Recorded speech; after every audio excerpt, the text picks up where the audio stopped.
नमस्कार साथियों, Raj student study point YouTube channel पर आपका हार्दिक स्वागत है एवं अभिनंदन है। कुक्कुट प्रबंधन की दूसरी क्लास में पहली क्लास में हमने नॉर्मल चीजें पढ़ी थी, आवाज के बारे में, कैटेगरी के बारे में। आज देख लो। आज सबसे पहले तो हम पढ़ रहे हैं कुक्कुटशाला में काम आने वाले उपकरण। ठीक है, देख लो।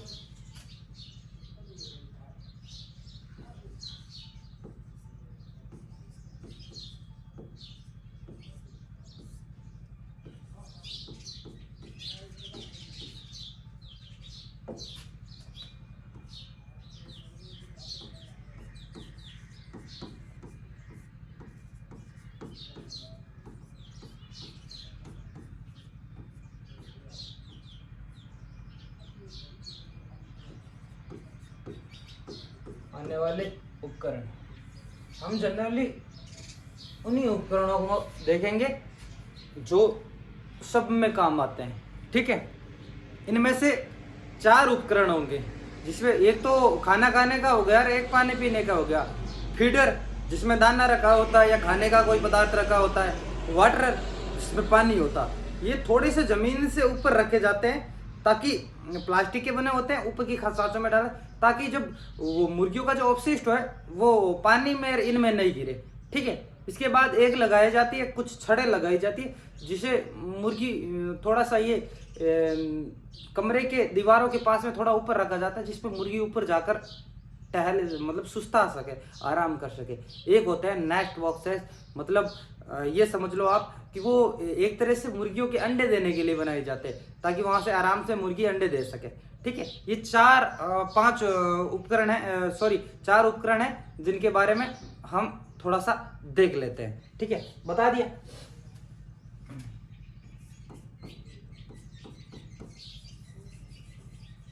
फीडर,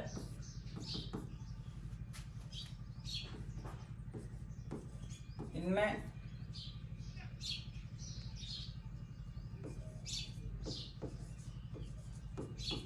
मुर्गियों के लिए या कुक्कुट के लिए खाद्य पदार्थ रखा जाता है। ठीक है, आगे हो गया आपके फीडर हो गए।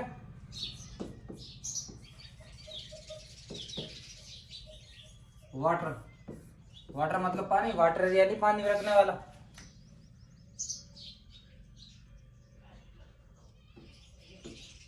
इनमें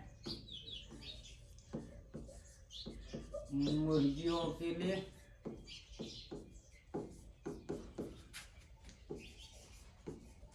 पीने का पानी रखा जाता है,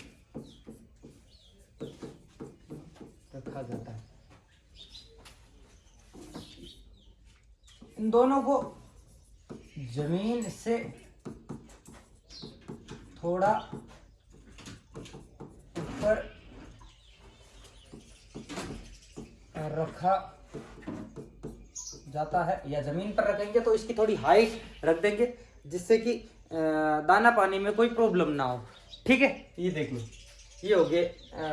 आगे आपके देखिए छड़ होती है, रूट्स।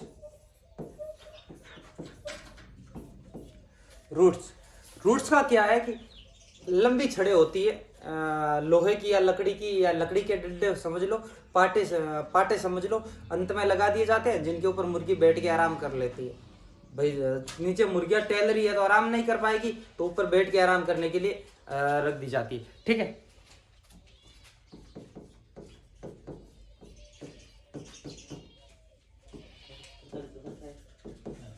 मुर्गियों के आराम के लिए ऊपर की तरफ लकड़ी की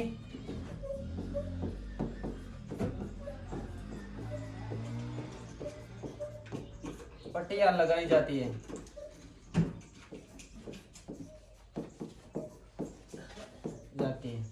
ठीक है, और आगे हो गया नेस्ट बॉक्स।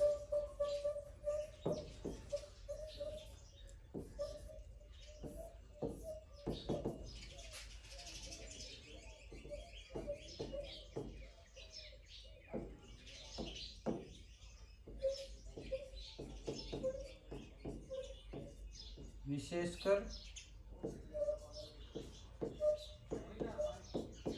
मुर्गियों के अंडे देने के लिए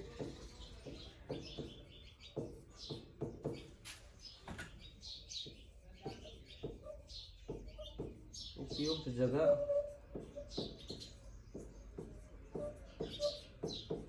तैयार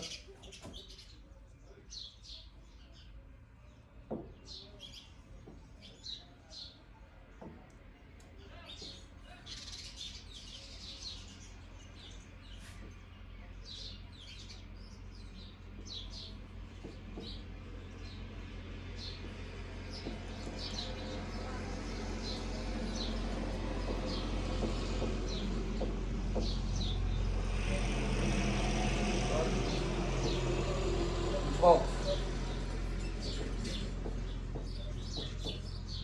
तैयार किए जाते हैं। ठीक है, ये हो गए काम आने वाले उपकरण। जनरली ये उपकरण काम आते हैं कुक्कुटशाला में। ये कुक्कुटशाला का पूरा जो नॉलेज हमने देख लिया। अब दूसरा कुक्कुटशाला में हमें कुछ देखने लायक है नहीं। एक कैपेनाइजेशन मैंने आपको पहले ही बता दिया, डीवर्मिंग वगैरह आपको जब वो पढ़ाई थी क्या टर्मिनोलॉजी पहली ही क्लास में। कैपेनाइजेशन मतलब मुर्गियों का बंदियाकरण और आपके डीवर्मिंग मुर्गियों को कृमिनाशक दवाइयों को पिलाना। ठीक है, ये चीज होगी।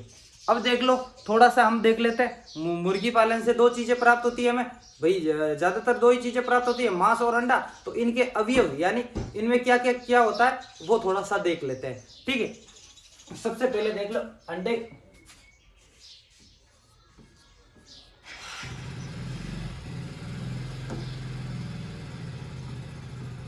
अंडे के घटक व भाग। ठीक है, घटक व भाग ये थोड़े से देख लो। एक अंडे में क्या क्या होता है। ठीक है,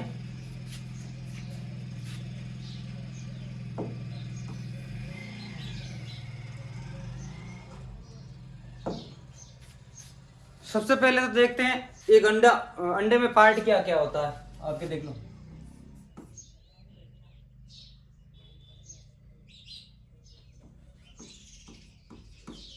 अंडा 100% अंडा है। इसमें 58% भाग होगा, वो होगा श्वेतक, जो बाहर वाला कवर सफेद वाला भाग।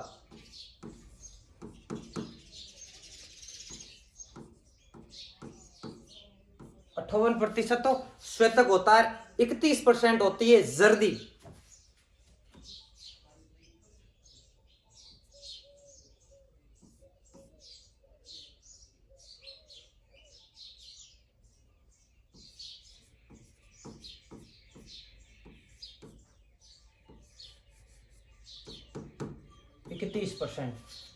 इकतीस परसेंट।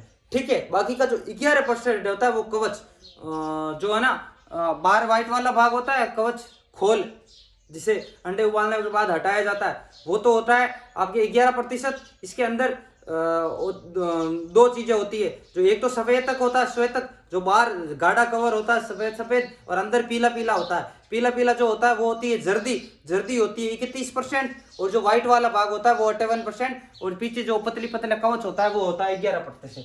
ठीक है,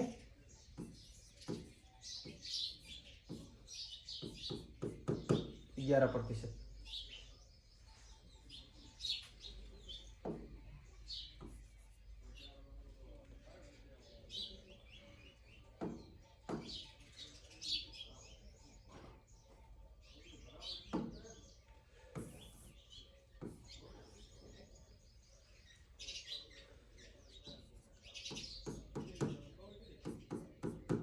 ये है अंडे में कितने भाग। अब अंडे में पाया क्या जाता है अवयव देख लो। सबसे पहले अंडे में पाया जाता है प्रोटीन।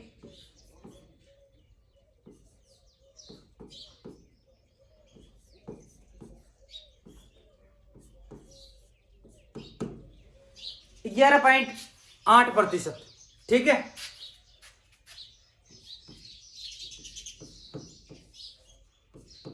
11.8% प्रोटीन पाया जाता है। फिर आपके होती है फैट। फैट फैट के दो, या वसा 11%। ठीक है।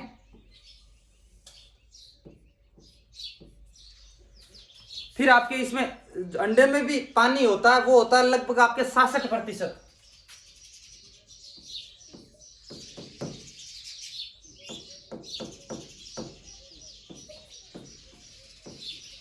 पानी पानी हो गया आपके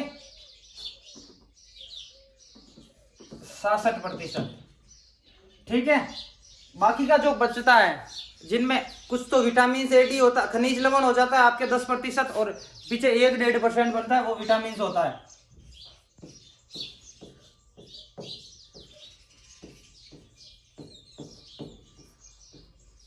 खनिज लवण आपके 10%, लगभग 10% होता है, 10.7 होता है।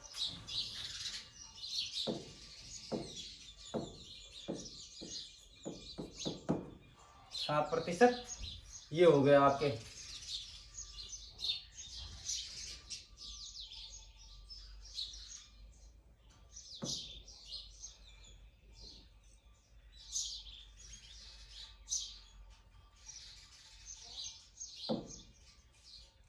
पीछे बनते ये विटामिन मिनरल्स।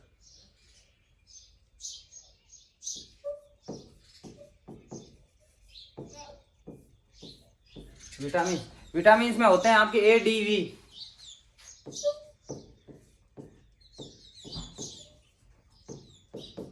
1%।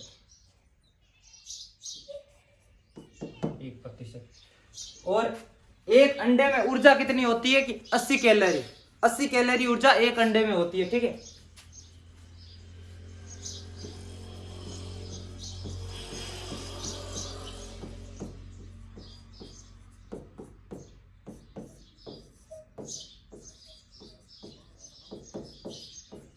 ये अब देख लो। ठीक है। आगे अब साथ में देख लो, इतना देख लिया तो थोड़ा मांस वाला भी देख लो। ठीक है। मांस के घटक,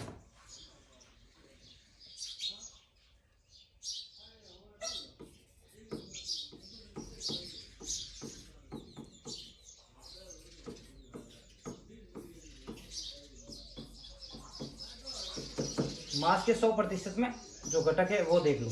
ठीक है। सबसे पहले जल होता है, वो होता है आपके 65.80%। लगभग 66% होता है आपके जल होता है, वो होता है 80%। फिर आता है आपके प्रोटीन। प्रोटीन होता है लगभग 16 से 22%।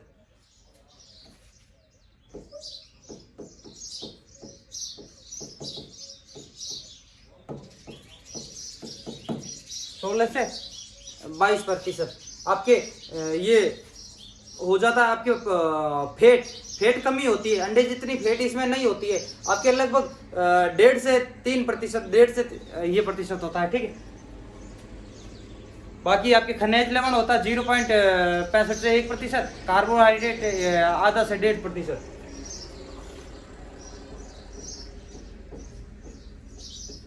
खनिज लवण ये हो गया आपके।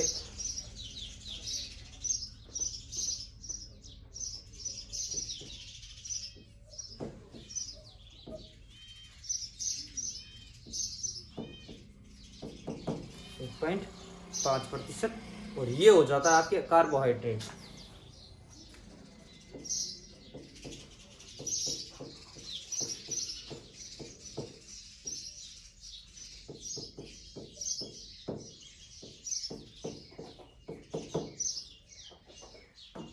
डेढ़ 1%।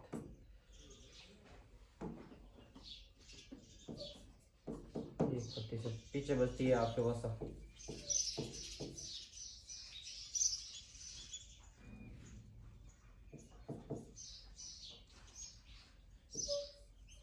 एक से 3% लगभग।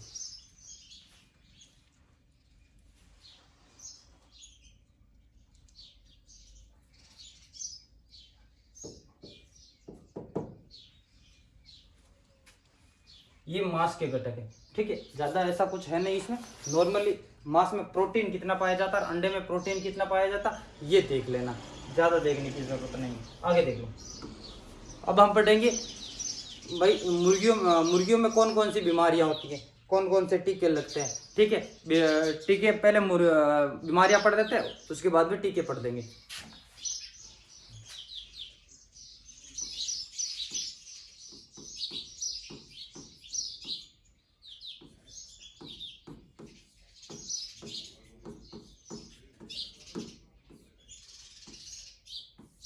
कुक्कुट में बीमारियों में सबसे पहले और ज्यादा है, पॉपुलर है, वो है रानीखेत।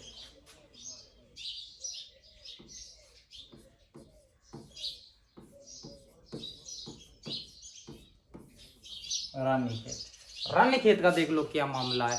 रानीखेत एक विषाणु जनित रोग है, वायरस है।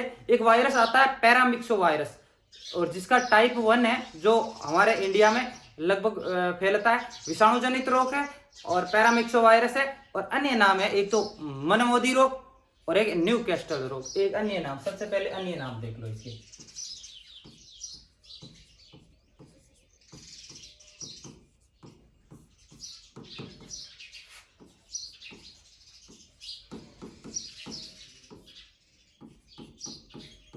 तो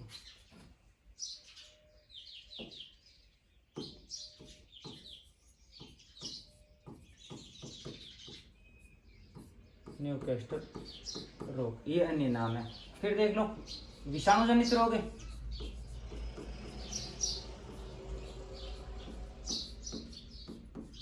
विषाणु जनित रोग है कौन सा, कि परमिक्सो वायरस।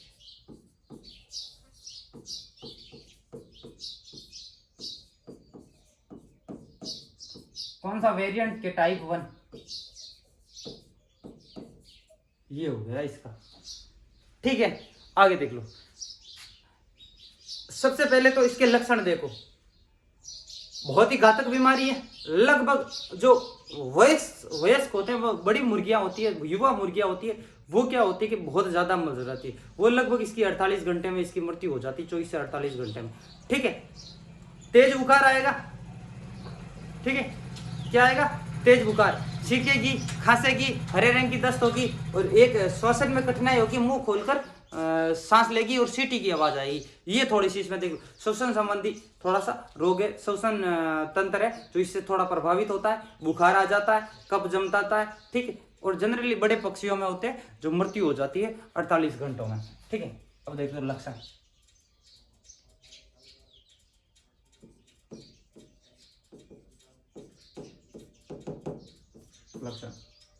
सबसे पहले देख लो घातक बीमारी,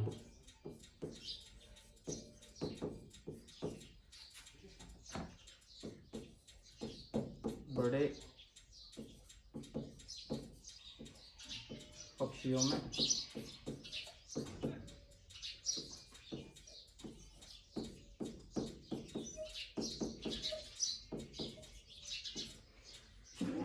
48 घंटे में मृत्यु। अब लक्षण देख लो और देख लो, तीव्र बुखार,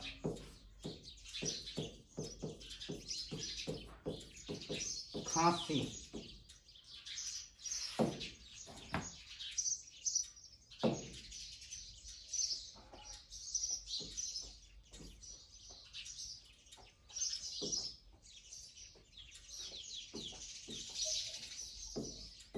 छींकना।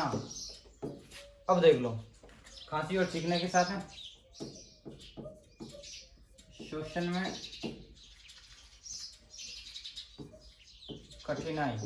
श्वसन में कठिनाई होगी तो सांस लेगी मुंह खोलकर,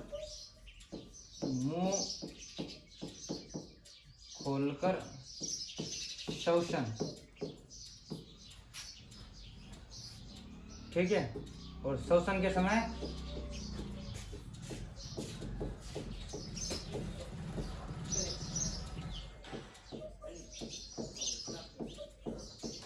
सीटी की आवाज। ठीक है, श्वसन के समय सीटी की आवाज, ये जनरली लक्षण है। एक है आपके हरे रंग की दस्त। ठीक है,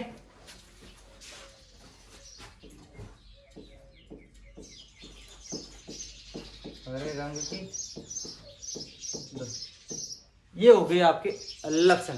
हरे रंग की दस्त लगती है और एक हो जाता है आपके जो पैर होते हैं, अगले पैर मतलब पक्षियों में अगले पैर पंख होते हैं, पंख और गर्दन में हो जाता है आपके लकवा लग जाता है। ठीक है, यहाँ लिख दो पंख हुआ गर्दन में लकवा। ठीक है, ये हो गए आपके लक्षण हो गए। फिर है कि इनका इस विषाणु को नष्ट कैसे किया जाता है, तो अल्ट्रावायोलेट विकिरणें होती है, जो पराबैंगनी विकिरण है, इससे इस वायरस को नष्ट किया जा सकता है। ठीक है, यूवी किरणों से वायरस नष्ट किया जा सकता है।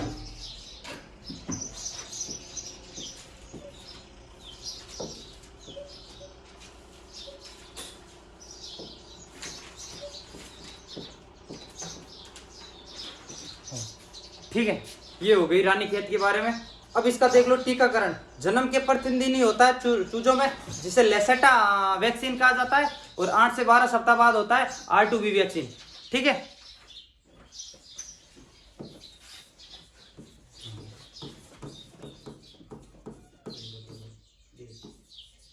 जन्म के प्रथम दिन लगता है लेसेटा वायरस, सॉरी लेसेटा वैक्सीन, और फिर लगता है आपके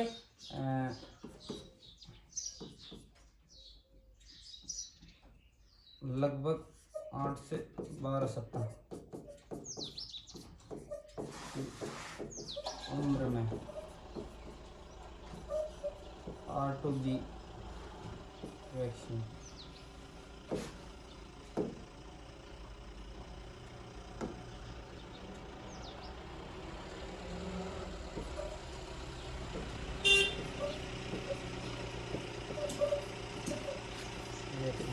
ठीक है, ये जो टीकाकरण है किया जाता है, ये रानीखेत के बारे में हमारी डिटेल्स हो गई। अगला जो रोग है वो है मुर्गियों में चेचक। ये देख लो, ये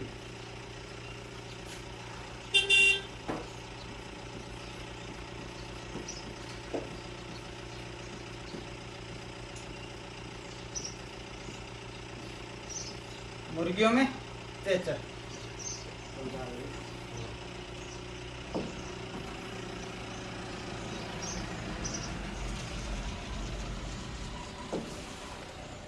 जो चेचक है वो भी आपके विषाणु जनित रोग है। एक बेरिलियोटा एवियन वायरस होता है पक्षियों में। ठीक है, बेरिलियोटा एवियन,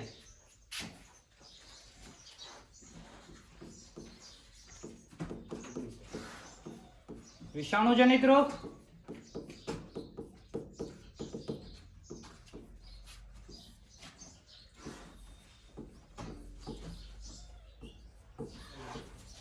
बेरिलियोटा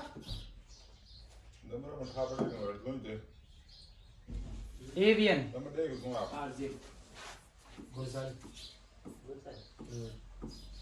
बेरिलियोटा एवियन, ये जो है आपके विषाणु होता है। इसके अलावा देख लो इसके अन्य नाम देख लो, सबसे पहले अन्य नाम। ठीक है,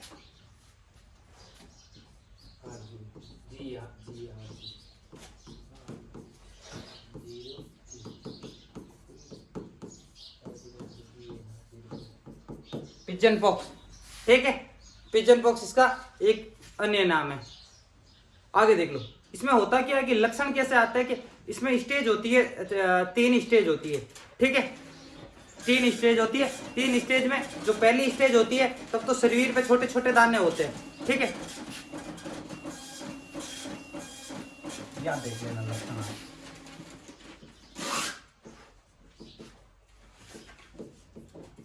लक्षण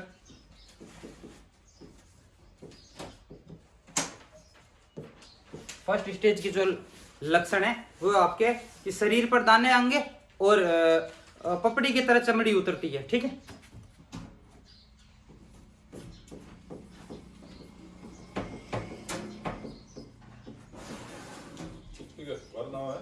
दाने बनते तथा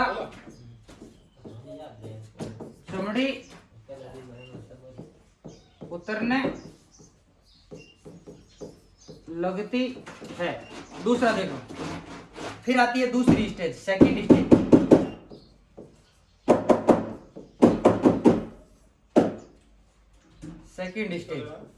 सेकंड स्टेज में क्या होता है कि आपके दाने फूटने लग जाते हैं। ठीक है, दाने फूटने लगते, स्राव निकलता है।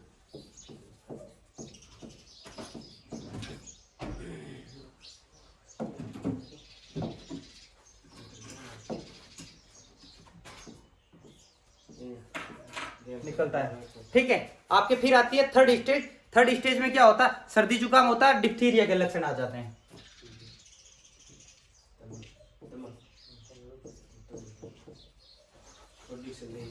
थर्ड स्टेज डिप्थीरिया,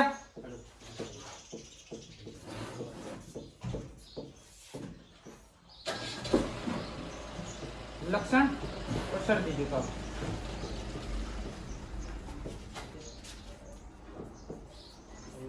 जुकाम, ये थर्ड स्टेज है।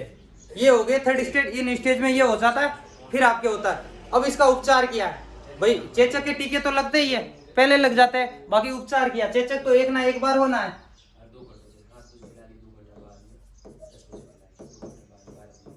उपचार ठीक है। उपचार में क्या है, एक तो आप जो त्वचा है उस पर लगाओ ग्लिसरीन। त्वचा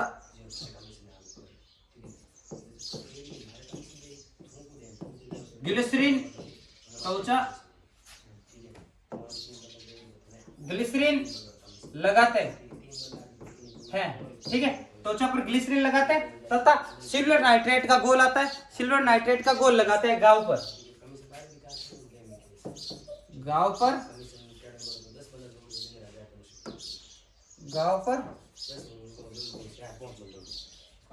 सिल्वर नाइट्रेट लगाते हैं। ठीक है, ये हो गया इसके बारे में। ये हो गए 2 डिजीज जनरली। आज हम इतना ही करेंगे, एक क्लास और लेंगे जिसमें बच्चे हुए 3 रोग है, उसका अध्ययन कर लेंगे, और बाकी नॉर्मली वैक्सीन के बारे में, जो वैक्सीनेशन होता है उसके बारे में। ठीक है, मिलते हैं नेक्स्ट क्लास में, तब तक के लिए धन्यवाद।